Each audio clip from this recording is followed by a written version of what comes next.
Exercise 2.2 के question number 5 में हमें इक्वेशन दिया है 2 sin square theta plus 3 sin theta equals to 0 और हमें cos थीटा के वैल्यू फाइंड करने हैं। Find the permissible values of cos theta. ठीक है, देखिए ये प्रॉब्लम सॉल्व करने के लिए हमें यूजफुल रहेगी fundamental identity sin square theta plus cos square theta equals to 1। Okay, now look here, हमें क्या दिया इक्वेशन, ध्यान दीजिए 2 sin square theta plus 3 sin theta equals to 0। Okay, equation हमें sin थीटा में दिया है लेकिन वैल्यू किसका फाइंड करना है, cos थीटा का। इक्वेशन sin थीटा में है लेकिन वैल्यू फाइंड करना है cos थीटा का। तो हम क्या करेंगे, पूरे इक्वेशन को cos थीटा में कन्वर्ट करेंगे। देखिए इसे हम लिख पाते हैं 2 sin square theta equals to -3 sin theta. क्या किया हमने, जो 3 sin theta left hand side में था उसको हमने राइट हैंड साइड में ट्रांसफ़र किया तो ये माइनस मिलेगा। अब यहाँ पे हम दोनों साइड का स्क्वायर लेते हैं, स्क्वायरिंग, ध्यान दीजिए बोथ साइड्स। ओके, तो यहाँ पे हमें 2 sin स्क्वायर थीटा इसका स्क्वायर लेते आएगा इक्वल्स टू -3 sin थीटा इसका स्क्वायर रहेगा। ठीक है, दोनों साइड का हम स्क्वायर ले रहे हैं। अब 2 sin स्क्वायर थीटा का स्क्वायर, 2 का स्क्वायर 4, sin स्क्वायर थीटा का square sin raise to 4 theta equals to minus का स्क्वायर प्लस होगा, 3 का स्क्वायर 9 और sin थीटा का स्क्वायर रहेगा sin स्क्वायर थीटा। ओके, अब देखिए यहाँ पे 4 इस sin रेज टू 4 थीटा को हम लिखते हैं sin square theta bracket square, क्योंकि sin square theta bracket square रहेगा sin raise to 4 theta equals to 9 into sine square theta.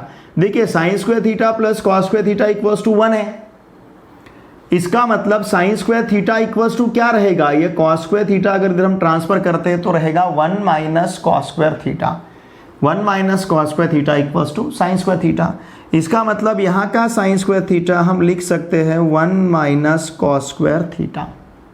Okay, अब यहाँ पे देखिए 4 इंटू ये जो sin स्क्वायर थीटा है इसे भी हम क्या लिखेंगे, 1 minus cos square theta, 1 minus cos square theta bracket square. अब ये 9 से मल्टीप्लाई करते हैं तो 9 minus 9 cos square theta, 9 minus 9 cos square theta, 9 से हमने मल्टीप्लाई किया।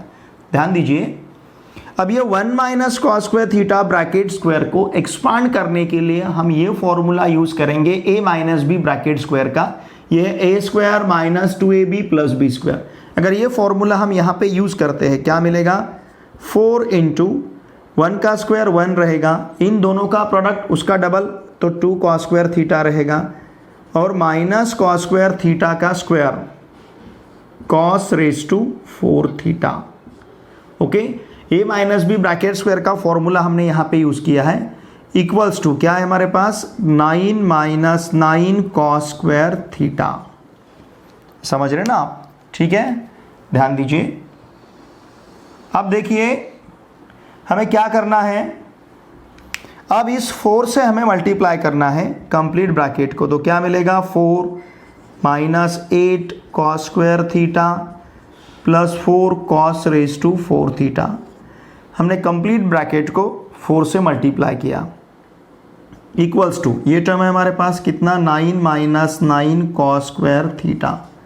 अब ये पूरे टर्म्स हम, ये दोनों भी टर्म्स हम कहाँ ट्रांसफ़र करेंगे, लेफ्ट हैंड साइड में। तो क्या मिलेगा देखिए 4 minus 8 cos square theta plus 4 cos raise to 4 theta minus 9 plus यहाँ पे लिखता हूँ 9 cos square theta equals to 0। समझ रहे ना आप, ये प्लस 9 अगर लेफ्ट हैंड साइड में आएगा तो माइनस 9 बनेगा, माइनस 9 cos स्क्वायर थीटा अगर लेफ्ट हैंड साइड में आएगा तो प्लस बनेगा। ठीक है, अब देखिए, अब इन सब का हमें सब्सट्रैक्शन एडिशन जो भी है वो यहाँ पे लेना है। अब इसमें हम 4 cos रेज टू 4 थीटा को पहले लिखते हैं, किसे, 4 cos रेज टू 4 थीटा। क्यों, क्योंकि इसमें ये पूरे टर्म में सबसे हाईएस्ट पावर यहाँ पे 4 ही है, उसको हमने पहले लिखा। अब देखिए ये -8 cos square theta plus 9 cos square theta, -8 plus 9। तो इस 9 कॉस स्क्वायर थीटा से इसको सब्सट्रैक्ट करना पड़ेगा और इस बड़े नंबर का साइन, ग्रेटर नंबर का साइन देना पड़ेगा। तो ये रहेगा हमारे पास सिंपली कॉस स्क्वायर थीटा। ध्यान दीजिए, बहुत ही सिंपल है। -8 cos square theta plus 9 cos square theta, it will be simply cos square theta. अब ये +4 और यहाँ पे -9 है, 4 - 9 मतलब इस ग्रेटर नंबर से स्मॉलर नंबर को सब्सट्रैक्ट करना है, ग्रेटर नंबर का साइन देना है। तो ये यहाँ पे रहेगा -5 = 0।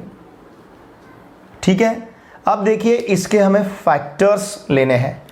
एक्चुअली ये क्वाड्रेटिक इक्वेशन, ठीक है, इसे हम कन्वर्ट करते हैं। हम क्या करेंगे, देखिए यहाँ पे हम सपोज यम = सब्स्टिट्यूट करते हैं कॉस स्क्वायर थीटा, देयरफॉर यम स्क्वायर = रहेगा cos रेज़ टू 4 थीटा।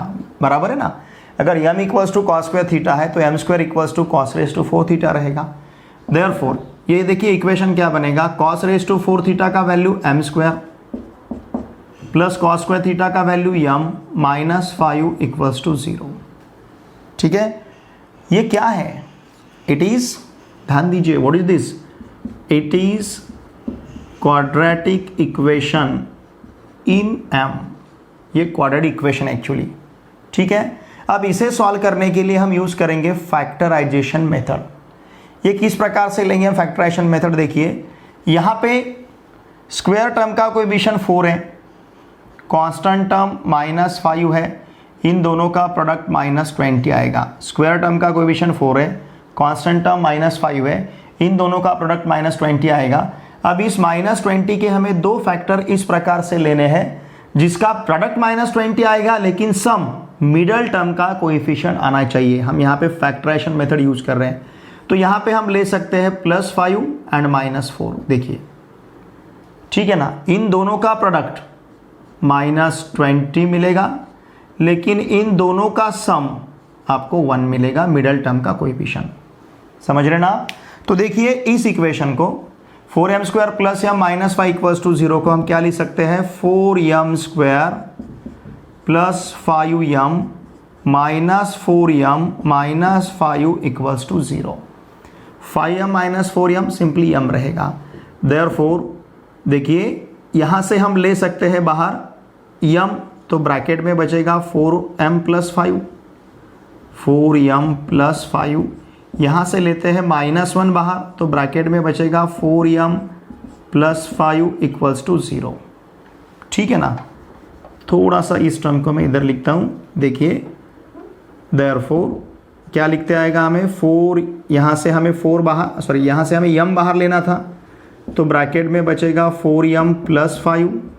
यहाँ से हम -1 बाहर लेते हैं, तो ब्रैकेट में बचेगा 4m + 5 = 0। ओके, अब देखिए ये तो हमने फैक्टराइजेशन मेथड के लिए यूज़ किया है, ठीक है ना। एक मिनट,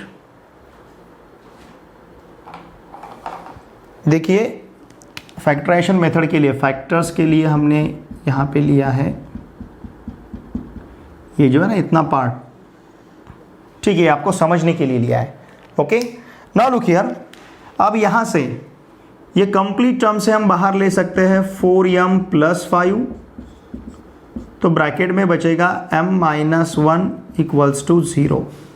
यहाँ पे m, यहाँ पे 1, देयरफॉर 4m + 5 = 0 रहेगा और m - 1 = 0 रहेगा।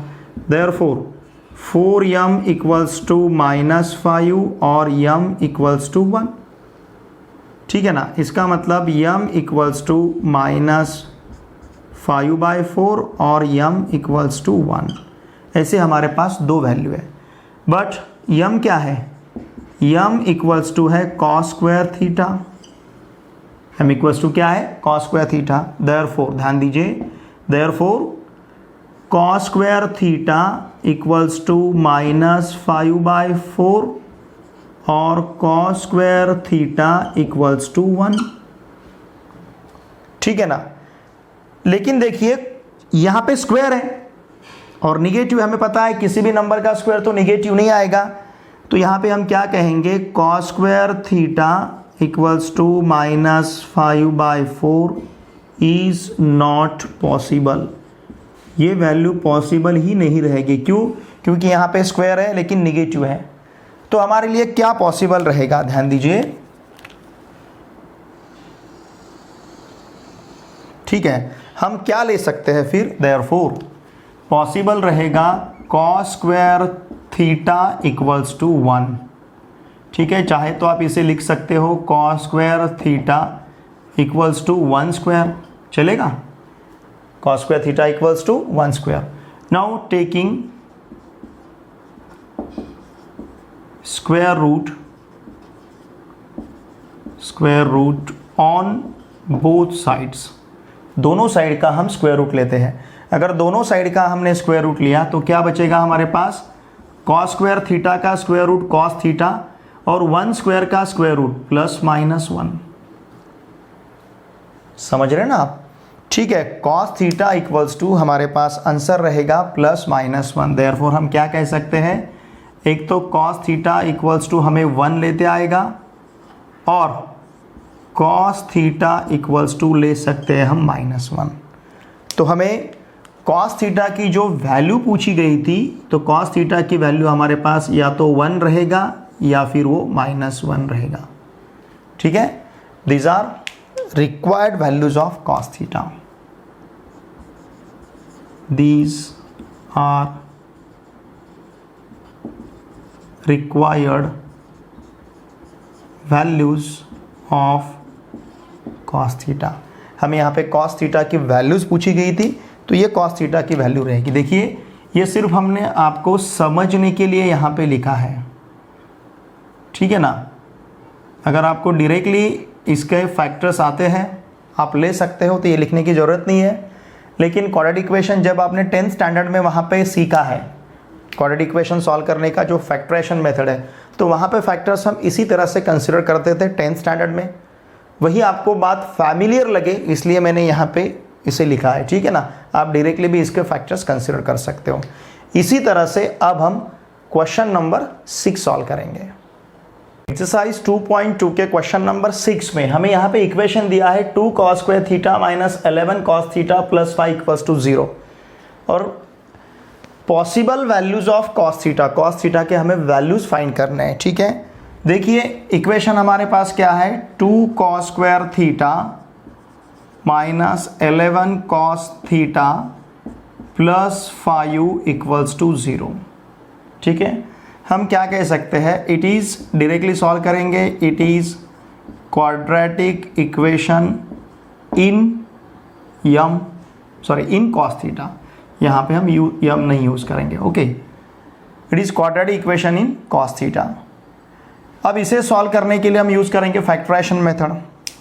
ठीक है, फैक्टराइजेशन मेथड यूज़ करने के लिए cos स्क्वायर थीटा का कोएफिशिएंट कितना है, 2। ओके, कांस्टेंट टर्म कितना है, 5, इन दोनों का प्रोडक्ट 10। अब इस 10 के हमें इस तरह से दो फैक्टर लेने हैं जिसका सम मिडल टर्म का कोएफिशिएंट आना चाहिए, मतलब -11। अब देखिए, सपोज अगर हमने -10 और -1 लिया तो इन दोनों का प्रोडक्ट हमें +10 मिलेगा, और -10 प्लस -1 लिया तो इनका आंसर हमें -11 मिलेगा। तो इस प्रकार से यहाँ पे हम फिर क्या लिख सकते हैं, 2 cos स्क्वायर थीटा, इस -11 cos थीटा को लिखेंगे हम -10 cos theta minus cos theta. तो क्या बनेगा, -11 cos theta and plus 5 equals to 0। Okay, अब देखिए यहाँ से और यहाँ से हम कॉमन ले सकते हैं। ठीक है ना, देखिए क्या कॉमन ले पाएंगे आप, फर्स्ट 2 टर्म से हम ले सकते हैं 2 cos थीटा, यहाँ से बाहर लेते हैं हम 2 cos theta. 2 cos square theta से अगर 2 cos थीटा हमने बाहर लिया तो यहाँ बचेगा cos theta, 2 cos theta into cos theta, 2 cos square theta. यहाँ पे बचेगा -5, क्योंकि 2 cos theta into -5 -10 cos theta होगा। उसी प्रकार से यहाँ से कॉमन लेते हैं -1, तो ब्रैकेट में रहेगा cos थीटा -5 इक्वल्स टू 0। ठीक है, अब देखिए इस कंप्लीट टर्म में हमारे पास cos थीटा -5 कॉमन है, तो इसे हम बाहर लेते हैं। तो क्या मिलेगा देखिए, अगर इसको हमने बाहर लिया तो हमारे पास रहेगा फर्स्ट ब्रैकेट में cos थीटा -5 और सेकंड ब्रैकेट में रहेगा 2 cos थीटा -1 इक्वल्स टू 0। यहाँ पे 2 cos थीटा बचेगा, अगर cos थीटा -5 हमने बाहर लिया तो 2 cos थीटा और फिर यहाँ पे -1। देयरफॉर अब cos थीटा -5 इक्वल्स टू 0 और 2 cos थीटा -1 इक्वल्स टू 0 रहेगा। Therefore cos theta equals to 5 और 2 cos theta equals to 1। Therefore cos theta equals to 5 और cos थीटा इक्वल्स टू 1/2। इस प्रकार से cos थीटा की हमें दो वैल्यू मिली है, लेकिन क्या पॉसिबल है? ठीक है, वी नो दैट, देखिए ये बहुत ही इंपॉर्टेंट है। क्या यहाँ पे जो cos थीटा है, ध्यान दीजिए, cos थीटा का वैल्यू -1 या फिर -1 से बड़ा रहेगा, लेकिन +1 या उससे छोटा रहेगा। मतलब ये जो cos थीटा हमारे पास है, cos थीटा हमेशा -1 या फिर इससे बड़ा रहेगा, ओके, या +1 उससे छोटा रहेगा, +1 रहेगा या फिर उससे छोटा रहेगा। मतलब -1 लेस देन और equals to cos theta less than और इक्वल्स टू 1। ठीक है ना, cos थीटा का वैल्यू -1 और 1 के बीच में रहेगा, या तो -1 रहेगा या फिर -1 से बड़ा रहेगा, 1 रहेगा या फिर 1 से छोटा रहेगा। अब यहाँ पे cos थीटा तो 5 है, ये वैल्यू तो पॉसिबल नहीं रहेगा। देयरफॉर हम क्या कहेंगे, लुक हियर, ध्यान दीजिए, यहाँ पे हम क्या कह सकते हैं, therefore cos theta equals to 5 is not possible. ये वैल्यू यहाँ पे पॉसिबल नहीं रहेगा। क्यों? क्योंकि cos थीटा -1 या फिर -1 से बड़ा रहता है, +1 या फिर +1 से छोटा रहता है, लेकिन यहाँ पे cos थीटा 5 है, तो ये इसके बीच में नहीं है, तो cos theta equals to 5 is not possible. Therefore possible क्या रहेगा, cos theta equals to 1/2। Okay, ये cos थीटा का वैल्यू यहाँ पे पॉसिबल रहेगा। ठीक है ना, therefore this is required value of cos theta. ये cos थीटा का रिक्वायर्ड वैल्यू रहेगा। ठीक है, इसी प्रकार से हम नेक्स्ट क्वेश्चन सॉल्व करते हैं। क्वेश्चन नंबर 7 में हमें 2 cos square theta equals to 3 sin theta दिया है। ठीक है, और यहाँ पे एक्यूट एंगल थीटा फाइंड करना है। देखिए क्वेश्चन नंबर 5 और क्वेश्चन नंबर 6, इससे क्वेश्चन नंबर 7 डिफरेंट है।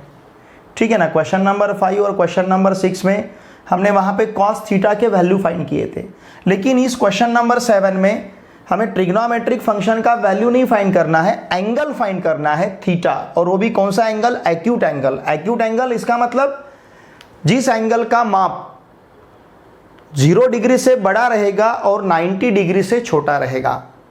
The angle greater than 0 degree and less than 90 degree, उस प्रकार के एंगल को हम कहते हैं एक्यूट एंगल, जिसे हम मराठी में लघु कोण कहते हैं, जो 0 डिग्री से बड़ा रहेगा और 90 डिग्री से छोटा रहेगा। ठीक है, तो इस प्रकार से हमें एक्यूट एंगल थीटा यहाँ पे फाइंड करना है।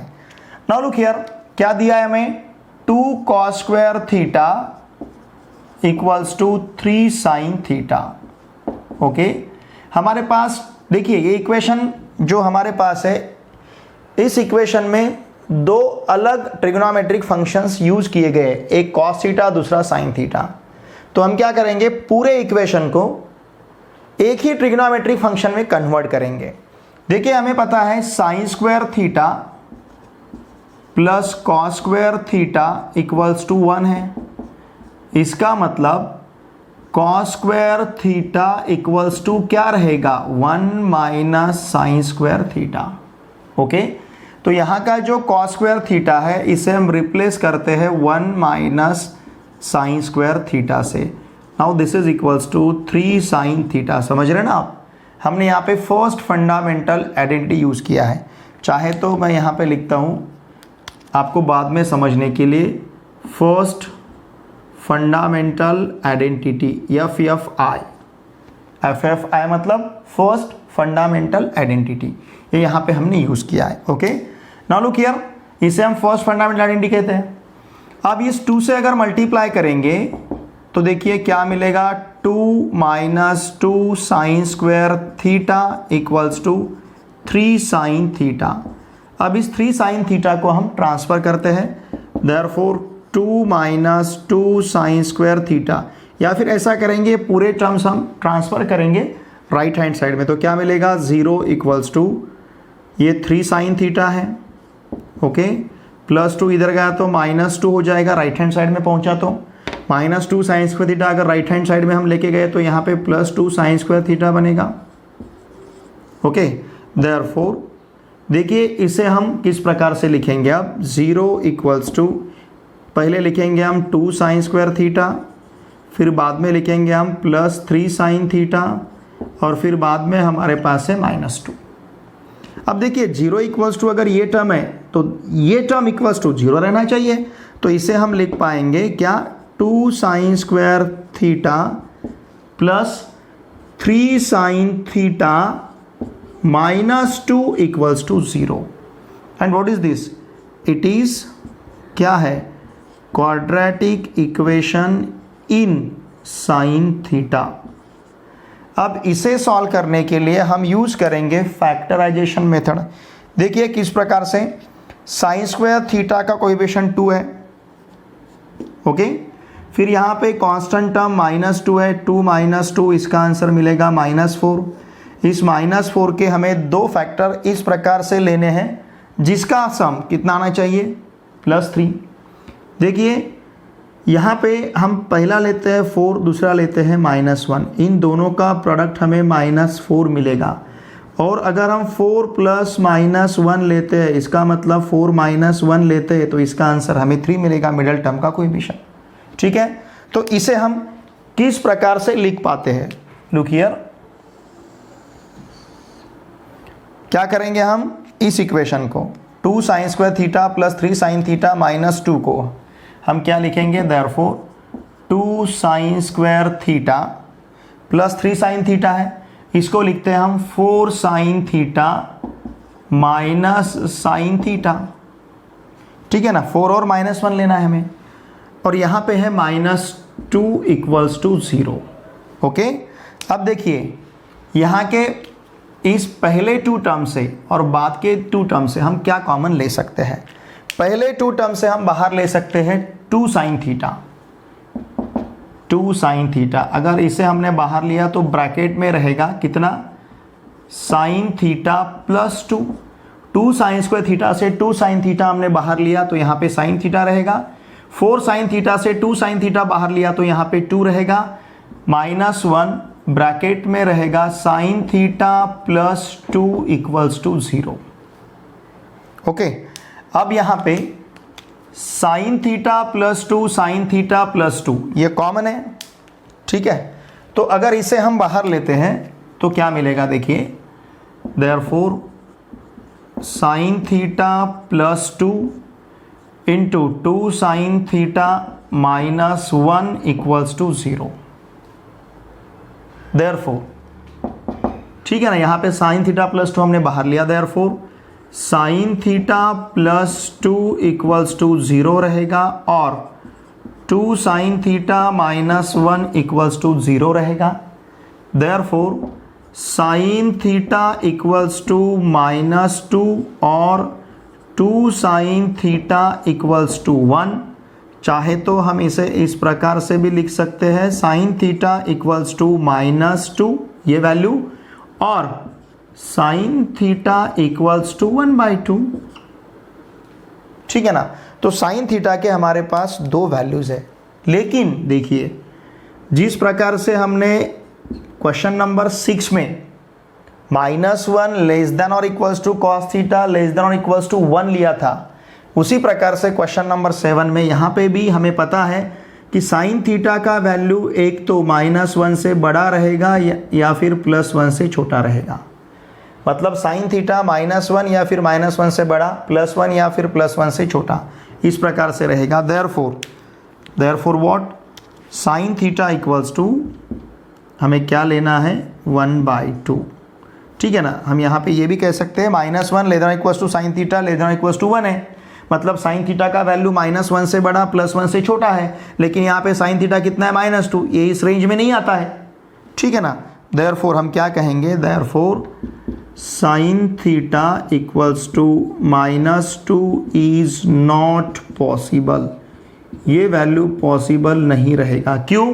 क्योंकि साइन थीटा का वैल्यू -1 से बड़ा आता है, +1 से छोटा आता है, लेकिन यहाँ पे साइन थीटा का वैल्यू -2, ये -1 से छोटा है, तो ये वैल्यू यहाँ पे पॉसिबल नहीं रहेगा।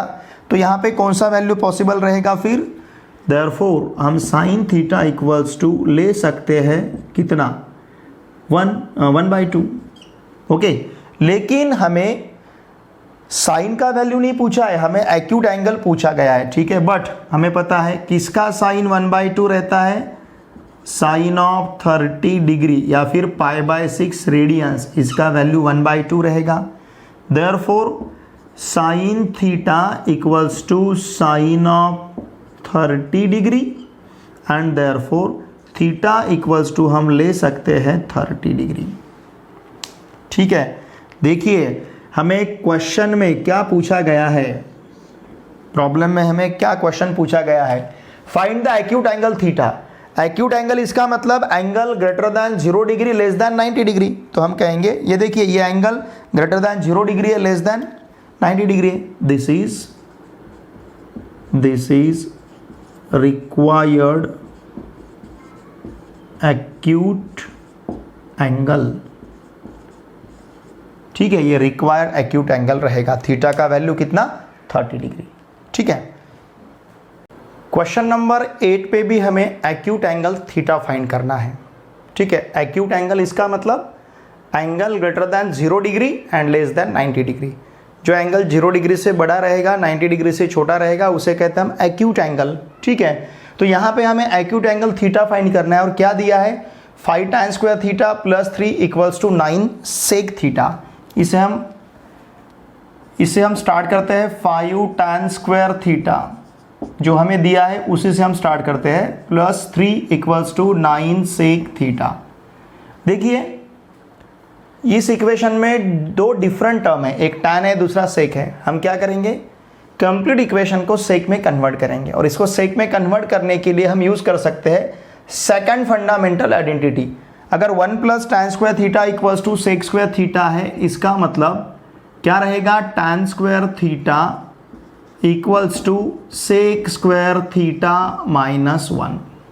ठीक है, तो यहाँ का जो tan स्क्वायर थीटा है, देखिए इस tan स्क्वायर थीटा को हम रिप्लेस कर सकते हैं सेक स्क्वायर थीटा -1 से। 5 inside the bracket sec square theta -1। ठीक है, plus 3 equals to 9 sec theta. क्या किया हमने, tan स्क्वायर थीटा को सेक स्क्वायर थीटा -1 लिखा है, क्या यूज किया, सेकंड फंडामेंटल आइडेंटिटी SFI। ठीक है, नाउ लुक हियर, अब इस 5 से मल्टीप्लाई करते हैं तो क्या मिलेगा, 5 sec square theta -5 plus 3 -9 sec theta equals to 0। ठीक है, इस 9 सेक थीटा को हमने लेफ्ट हैंड साइड में ट्रांसफर किया। Now therefore 5 sec square theta, okay, -9 sec theta -5 plus 3 -2 equals to 0। It is quadratic equation in sec theta.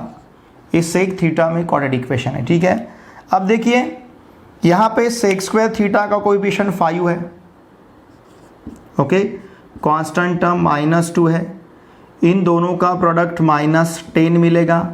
-10 के हमें ऐसे फैक्टर्स लेने हैं जिसका सम -9 आना चाहिए। ठीक है, अब देखिए -10 और +1 अगर लेते हैं तो इनका प्रोडक्ट हमें -10 मिलेगा।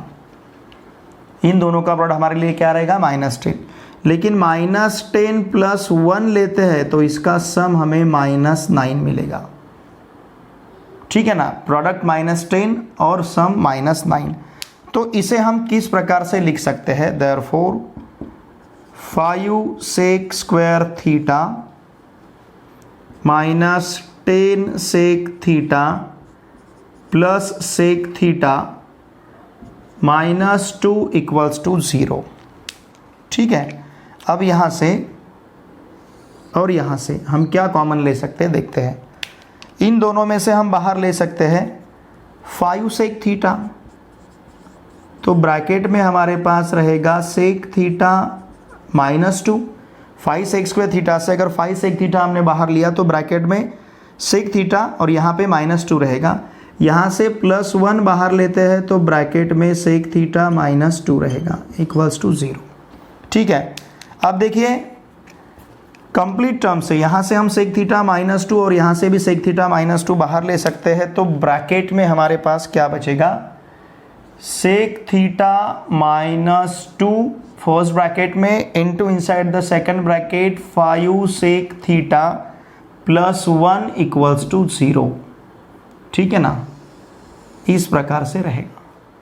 देयरफॉर अब हम क्या कह सकते हैं? sec थीटा -2 = 0 और 5 sec theta +1 = 0। Therefore sec theta = 2 और 5 sec थीटा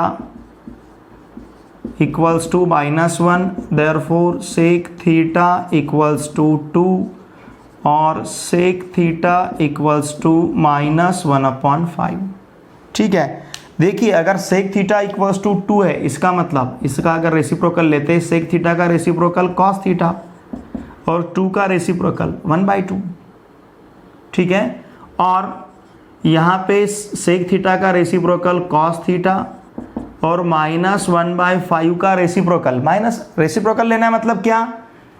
देखिए 2 है, एक्चुअली 2/1 है, 2 मतलब 2/1 है। अब इसका रेसिप्रोकल लेना है मतलब इस 1 को न्यूमरेटर में लिखना है, 2 को डिनोमिनेटर में लिखना है 1/2। उसी प्रकार से 5 को न्यूमरेटर में लिखना है, 1 को डिनोमिनेटर में लिखना है, -5/1 आएगा। -5/1 मतलब कितना है? -5 है।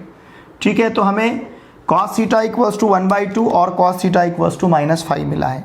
लेकिन लुक हियर, हमें पता है बट हमारा जो cos थीटा है, ये cos थीटा -1 से बड़ा है और +1 से छोटा है।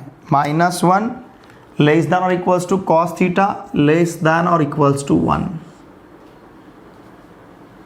ठीक है, -1 से बड़ा और +1 से छोटा। ओके, अब देखिए यहाँ पे cos थीटा का वैल्यू -5 है, ये इस रेंज में नहीं आता है, ये तो -1 से बहुत छोटा है -5। तो यहाँ पे हम क्या कहेंगे? Therefore cos theta = -5 is not possible. ये वैल्यू पॉसिबल नहीं रहेगा। तो क्या पॉसिबल है? देयरफॉर हम cos थीटा = 1/2 ले सकते हैं।